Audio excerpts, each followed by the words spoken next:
Hello, this is Julian with Coffee Reviews, and today we'll be reviewing the Yenser Uran Wash Process Colombia from Say Coffee.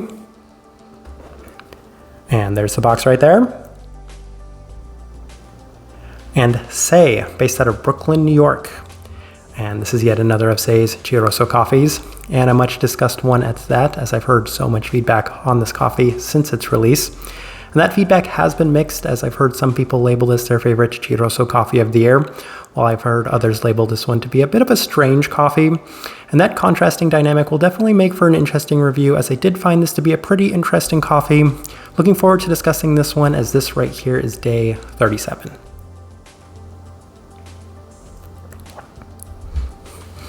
And recipe we went with for this one was a little bit more concentrated of a recipe at a 15:1 water to coffee ratio, brewed at 210 degrees Fahrenheit, about 99 degrees Celsius. And I like this one best through the V60, which indicates a more medium fine grind. Roast profile for this one, Say, is notorious for roasting pretty light with a lot of their coffees. This one definitely still falls in line with that. However, I would say that it's not necessarily the lightest coffee that we have reviewed from Say this year. It falls maybe a little bit more in the middle ground of the roast profile that they do tend to go with. So it's still light by most standards and metrics, if not necessarily the lightest coffee that they do have. With that out of the way, let's go ahead and start discussing this coffee. Day 16, first impression. Ran it through the V60, and the cup skewed heavily in the direction of this uneven, bitter herbality. It resulted in a very sharp and long-lasting bitterness that only seemed to focus on that herbal aspect, resulting in not necessarily the best first impression. Wasn't really able to pull anything else out from this cup from that first try, so we continue on. Day 19, ran it through the Chemex, and it was a slight bit better on this day. So I did wonder if maybe that first brew was a little bit of a barista error, as it offered a slight unevenness to the cup with more of that strong savoriness, herbality, but there was a slight bit more of this floral sweetness to the cup, if maybe a little bit delicate, maybe a little bit underneath, but definitely still better than that first impression. Very weird cup from that first time we tried it. Well, we continue on to day 21.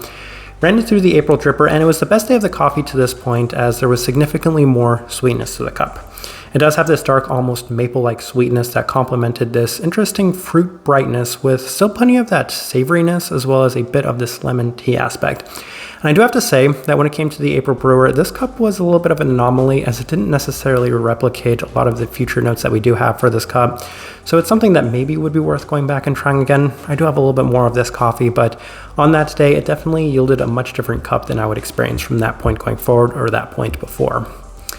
Day 24, increased the temperatures with a bit more fine of a grind through the V60, and the cup feels like it's naturally improving with time, as it does have a slight bit more sweetness yet again. Most distinct thing I was noticing was this slight floral sweetness, but as well a fair bit of that herbality to the cup. So another interesting day. This coffee's been a little bit of a mixed bag. But we continue on to day 26. Made the same adjustments to the Chemex, and it's the best it's been to this point, as I couldn't help but feel that either the adjustments we made, which is a little bit more closely in line with Say's recipe, or the cup in general was just improving with time, as it yielded significantly better results. Less of the savoriness, less of the herbality, but much more of this soft sugar cookie and floral sweetness at the forefront, and a bit more defined of this tea aspect in the intermediary. Nice day, much better day. We're going to continue on to day 28, as the cup has reached an interesting level of consistency at this point. There's still that interestingly bitter herbality to the cup itself, but it's a little bit more balanced in terms of the rest of it, including that floral sweetness. It does leave this very long-lasting savory and herbality aspect to the cup, which continues to be something that I can't necessarily shake, but I don't necessarily feel like it's something that I need to avoid with this cup. I feel like it's something that's very much present within this coffee and the direction it's trying to go. Day 31, kept a coffee at Say's recipe, and it's still interesting overall, as there's plenty more of that kind of cookie-like sweetness to it, and something I would describe as like flour, not necessarily like florals, but like flour that you use to bake with. That was kind of an interesting aspect I was getting in a slightly more sweet sense, but it was a little present in the cup on this day. This is the first time I really noted any of the stone fruits that they did have listed on here. It's not necessarily the most pronounced or distinct thing, with maybe some more diluted recipes, at least for me. And that's why I did settle on a little bit more concentrated of a recipe, as today's recipe goes at a 17-1, which is very diluted. And at that time, the coffee did feel a little bit more, I'll say subtle, a little bit more tame, as I wasn't necessarily able to get maybe some of the more pronounced characteristics within this one. It still yielded a fair bit of that kind of sharpness, that herbal and savory aspect to the cup. However, it didn't necessarily have maybe the more delicate factors within this one, most distinctly thinking of that stone fruit aspect.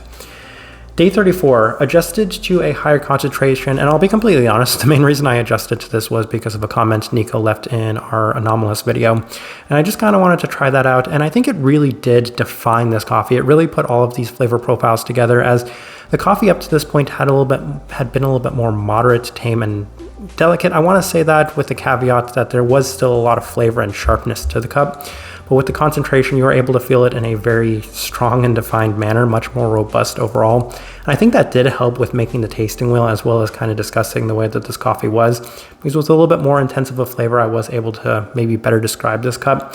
So it had that interesting savory herbality aspects. Yet again, this one really seemed to define and dominate the cup much more, as it didn't really settle in the background. This one was very much at the forefront, very strong and intense.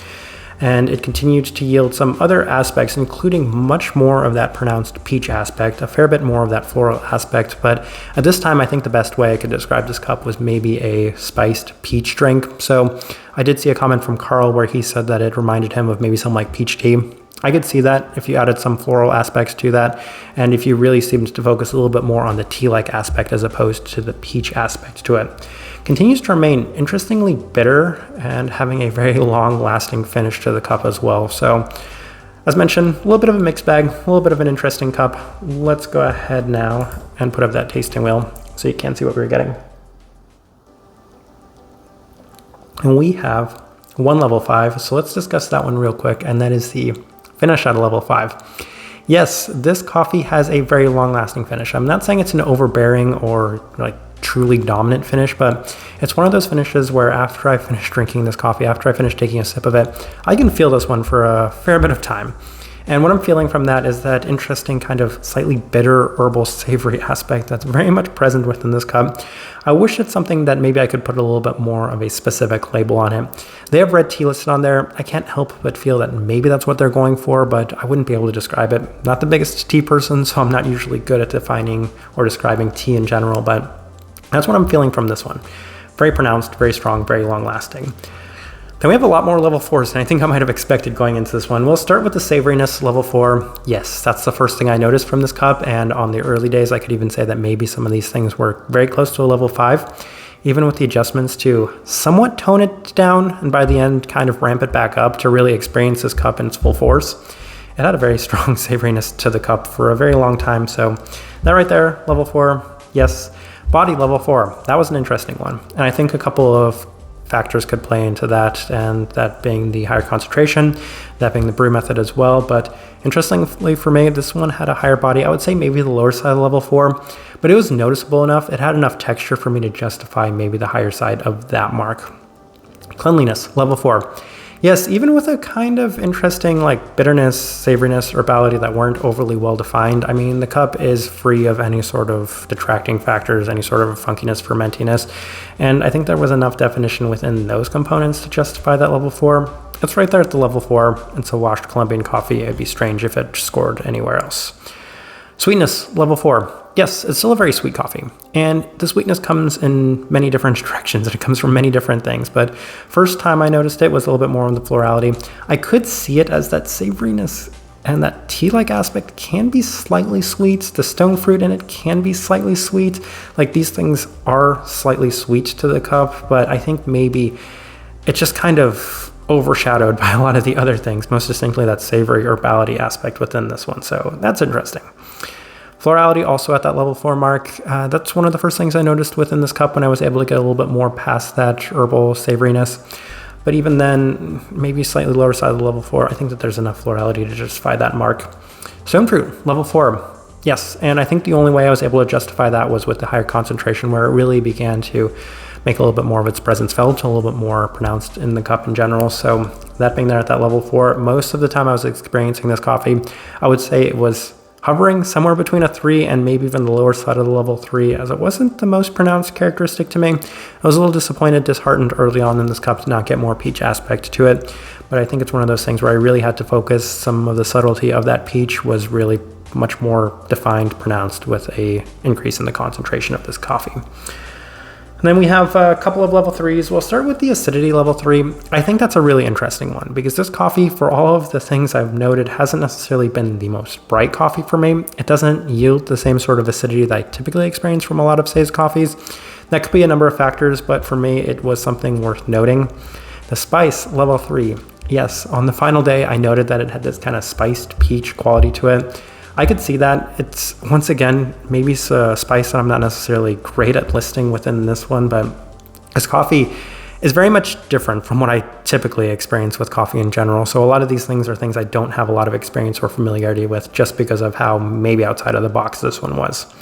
Salt level 3, it was a little bit of a salty cup, I do have to say on that. Citrus fruit level 3.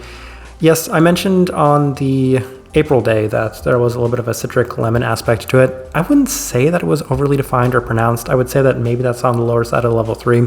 But when really thinking about this, I was able to experience a slightly citric component to this one.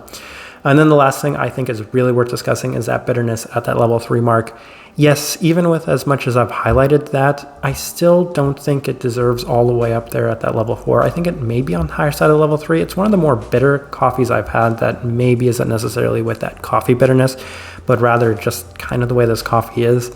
I don't really know what to make of that. I think it really did play a huge role in this one. I think it just kind of led to this interesting dynamic, because if you took away the bitterness, then I think the rest of the coffee kind of works together in a little better sense, and you're able to get maybe a little bit more of that like peach sweet tea sort of component to it. But the bitterness really seemed to be a little bit of a sticking point to me.